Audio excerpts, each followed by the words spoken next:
where 34-year-old Darren Cole believed he had built the kind of life most people only hoped for.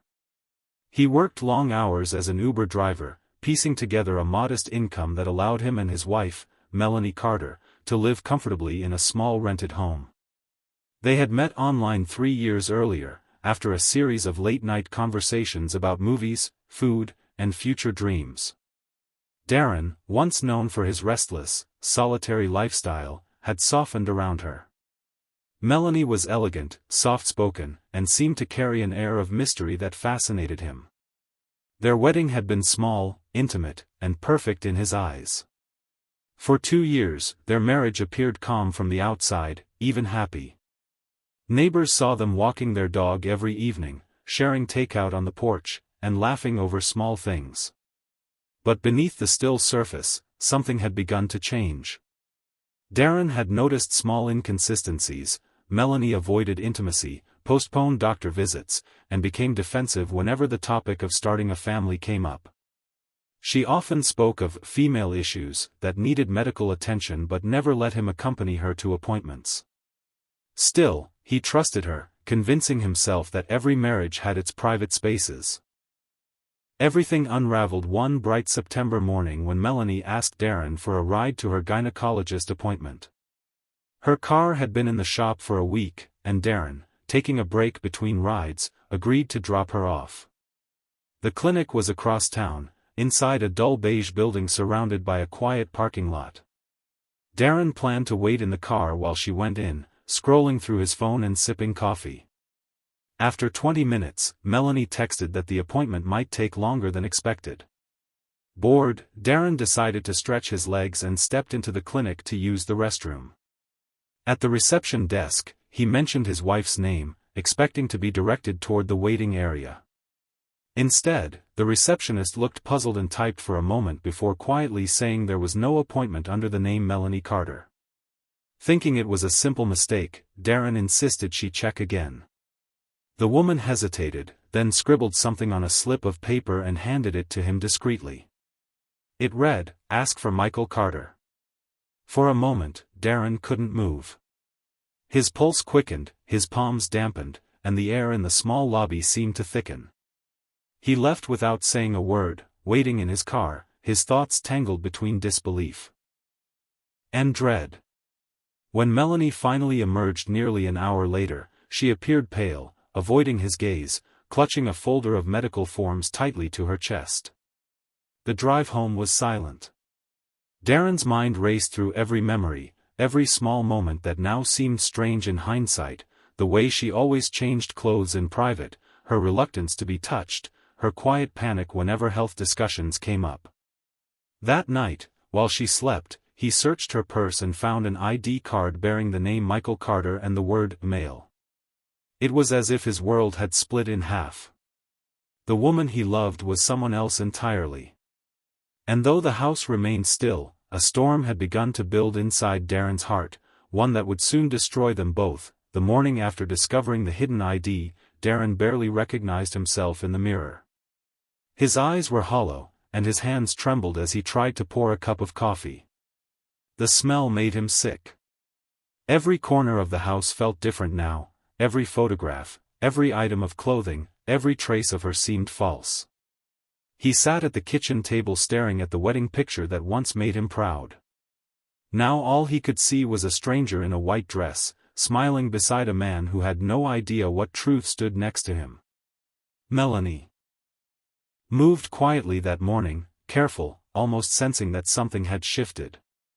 She greeted him softly and acted as though nothing was wrong, as though the silence between them wasn't heavy with suspicion. Darren couldn't speak. He left the house, driving aimlessly through the streets, his mind a storm of disbelief and anger. He thought about confronting her, demanding an explanation, but the words refused to form.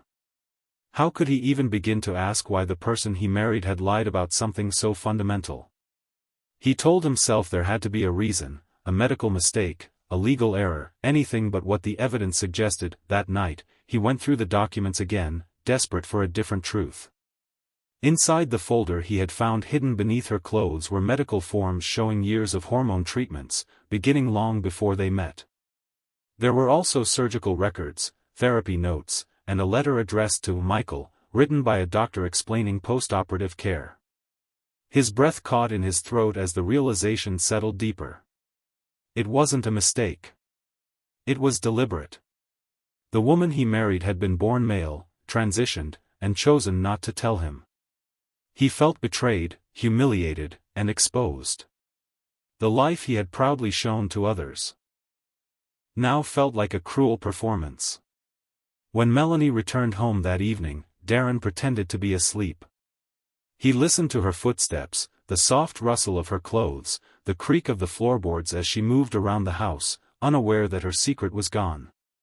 He lay there, wide-eyed, his mind twisting through every scenario. Should he leave, tell the police, confront her family, or simply disappear? But with every thought, anger kept creeping in, louder and sharper. By the third day, Darren's behavior had changed enough that neighbors began to notice. He stopped driving for Uber and stayed home, pacing around like a trapped animal. Melanie grew quieter, spending hours locked in the guest room, whispering on the phone. Darren could hear fragments of her words, fear, apology, guilt, but never enough to piece together who she was speaking to. One evening, he watched her from the hallway as she sat by the window, crying silently. For a brief moment, pity stirred inside him. Then it vanished as quickly as it came, replaced by resentment so deep it frightened him. He started drinking at night, staring at the wedding photo until the image blurred. On the fourth day, the tension finally broke. He told himself he needed the truth, needed to hear it from her mouth. But beneath that desire for answers burned something darker, something neither of them could escape once he decided to act. It was late in the evening when Darren finally spoke to Melanie. The sun had disappeared behind the line of trees outside their small kitchen window, and the house was filled with the kind of silence that made every sound seem louder. She was sitting at the table, scrolling through her phone, pretending to be calm though her hands trembled slightly. Darren stood by the counter, watching her, trying to steady his breathing. He told himself he only wanted to ask one question, to hear her admit the truth. But as he opened his mouth, the words came out broken, jagged with anger. Melanie froze, realizing instantly that he knew. The air between them turned heavy, charged with fear. She tried to explain, but he could barely listen. Each sentence felt like another blade twisting deeper into him. She spoke of her past, of the fear of rejection, of how she wanted to live as herself and believed he could never understand. Her voice cracked, tears running down her face, but Darren's mind was already gone, drowning in the weight of betrayal. He saw their wedding, the vows they made, the laughter, and it all felt like an elaborate joke at his expense. He slammed his fist against the counter, shouting words he could never take back. Melanie stood, backing away, her face pale and wet with tears. She said she had planned to tell him someday, that she wanted to believe love could survive truth. But all Darren could hear was the echo of his own rage. To him, everything in his life had suddenly become meaningless. The man who once loved her no longer existed, what remained was a storm of humiliation and confusion that twisted into something darker. The vase on the table caught his eye, heavy, decorative, something she'd chosen during one of their shopping trips. Without thinking, he grabbed it. The sound of glass shattering filled the kitchen, sharp and final. When the noise stopped, Darren stood motionless, his chest heaving, the weight of what he had done settling in slowly, like dust after an explosion. Melanie lay on the floor, her eyes wide open but unseeing. The room was a mess of glass, spilled water, and blood that crept across the tile in thin, dark lines. For a long time, he didn't move. He stared at her as if expecting her to wake up, to shout, to tell him this wasn't real. Then he sank to the floor, pressing his hands to his head, whispering words only he could hear. Outside, the neighborhood was still, unaware that everything inside the Cole house had just ended. Hours passed before anyone noticed. A neighbor walking her dog saw Darren sitting on the porch, covered in red, staring blankly at the sky. When police arrived, he didn't run or speak.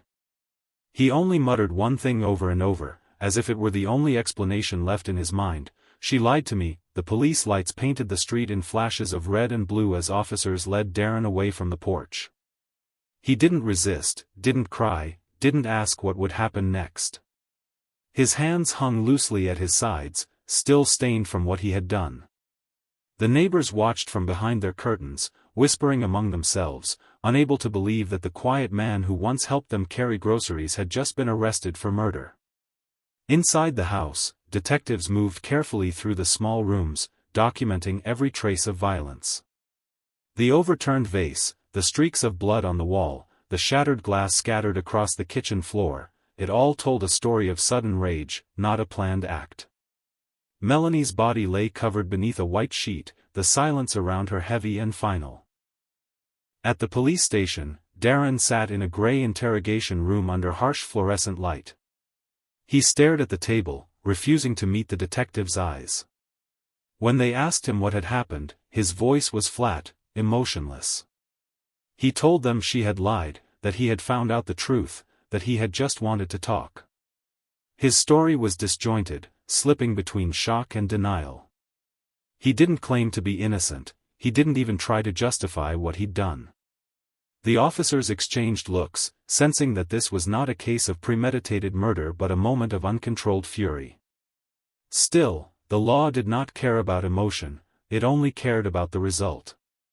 And the result was death. The news broke within hours.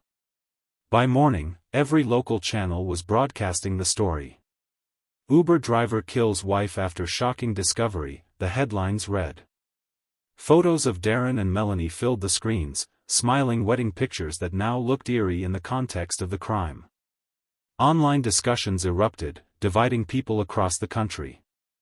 Some expressed sympathy for Darren, arguing that deception had destroyed his sanity. Others mourned Melanie, saying no secret justified violence. Activists spoke about the dangers faced by transgender people, how fear and ignorance too often ended in tragedy.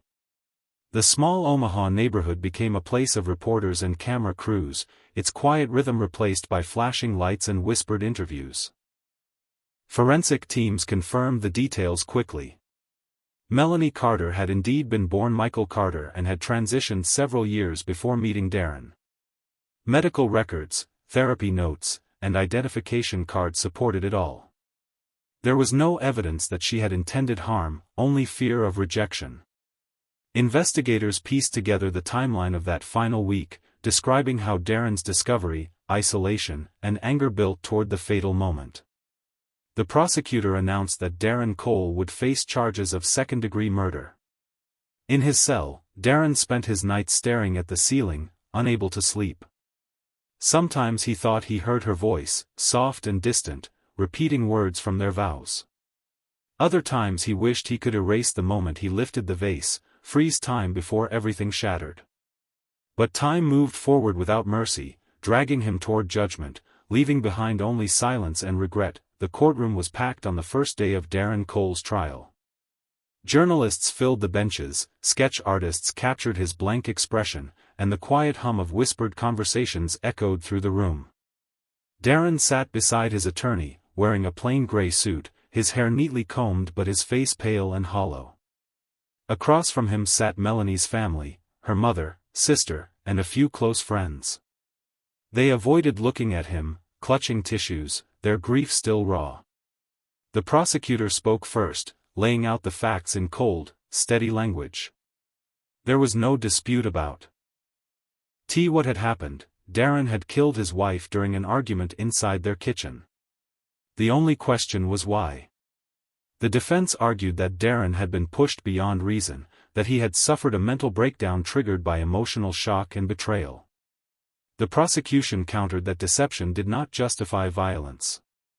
They described a man who allowed anger to replace judgment, who turned pain into murder. As witnesses took the stand, the story unfolded piece by piece. The medical documents Darren had found were presented as evidence. The receptionist from the clinic testified about the moment she mistakenly revealed the name Michael Carter. A neighbor described hearing shouting, then silence. The forensic examiner detailed the injuries, her voice calm and clinical as the courtroom fell into uneasy stillness. When it was Darren's turn to speak, the room seemed to hold its breath. His voice was low, unsteady. He admitted everything: how he felt betrayed, how he lost control, how he wished he could take it back. He said he hadn't meant to kill her, only to make her admit the truth. But his words did little to move the jury.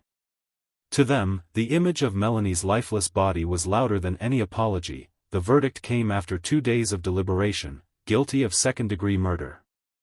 The judge sentenced him to 35 years in prison, with the possibility of parole after 20. As the sentence was read, Darren showed no reaction. He stared straight ahead, his expression unreadable, as if he had already accepted the weight of what was coming. Melanie's family wept quietly. Reporters rushed to the courthouse steps, broadcasting the story nationwide. Debate spread across social media, some calling the crime a tragedy of deceit, others labeling it a hate-driven act. Activists used the case to highlight the dangers faced by transgender individuals, arguing that silence and fear often came with deadly consequences. Years later, the house where it all happened remained empty, its windows boarded and lawn overgrown. Locals said no one stayed there for long. Some claimed to hear faint sounds at night: the clinking of glass, soft crying, the echo of a life cut short. In prison, Darren kept mostly to himself, refusing interviews and writing letters no one received. He once told a chaplain that he didn't fear dying, only remembering. And somewhere between guilt and memory, the story of Darren and Melanie Cole lingered: 2 lives bound by love, undone by secrets, and remembered only as another tragedy in the long, cold archive of American true crime.